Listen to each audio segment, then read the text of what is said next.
माझ्या डोळ्यात अश्रू होते, पण माझ्या मनात भीती नव्हती, कारण मला माहित होतं जो मुलगा याच्या शब्दावर लढतो तो मुलगा कधीच गुलामी स्वीकारत नाही. मी शिवबाला सांगितले, शत्रूशी लढता लढता मरण आलं तरी बेहतर, शत्रूशी लढता लढता मरण आलं तरी बेहतर. तू पण अन्यायाची ताडतोड करू नकोस. तू तलवार उचलशील आबरू लुटण्यासाठी नाही, आबरू वाचवण्यासाठी असली पाहिजे.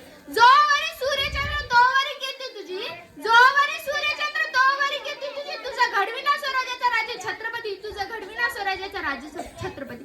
मी शिवबाला शिकवलं, राज्य म्हणजे सिंहासन आहे, राज्य म्हणजे जबाबदारी. प्रजेच्या डोळ्यातील पाणी पुसणे हेच खरे राज्य पण आहे. आज मला अभिमान आहे, कारण माझ्या शिवबाने केवळ किल्ले जिंकले नाही, माणसाची मनही जिंकले. त्यांनी धर्म, जात, भाषा याची तडतोड केली आणि स्वराज्याची मजबूत पायाभरणी केली. पण ऐका, मी इतिहास नाही, मी आजही जिवंत आहे. आज प्रत्येक मुलाला संस्कार देते, आज प्रत्येक शिक्षकात जो विद्यार्थ्याला दिशा देतो, आणि आज प्रत्येक तरुणा जो अन्यायाविरुद्ध उभा राहतो, तिथे मी जिजाऊ. मी आज तुम्हाला विचारते, तुमच्या मनात शिवबा जागा आहे का? तुम्ही अन्याय पाहून गप्प बसता का सत्तेसाठी उभे राहता?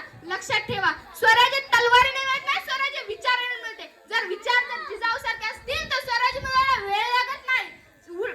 मी जिजाऊ बोलते, आई म्हणून, राजमाता म्हणून, आणि तुमच्या अंतःकरणातला आवाज म्हणून. उठा, संस्कार जपा, स्वाभिमान जपा आणि स्वराज्याची विचार जिवंत ठेवा. ना वाकणार ना झुकणार, ना वाकणार ना झुकणार, अन्यायाविरुद्ध पलटून वार करणार, सन्मानाने जगणार आणि सन्मानानेच मरणार. हे हिंदवी स्वराज्य आहे, इथे आईबाईची पूजा केली जाईल. जाऊन सांग तुझ्या वंशाला, आता पुण्याची जागेरी महाराज साहेबांच्या अर्ध्यांगिनी जाळू दे. म्हणते जय जिजाऊ, जय जिजाऊ.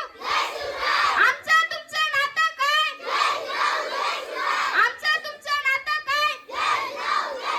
जय शिवराय, जय जिजाऊ, जय शंभूराजे. धन्यवाद.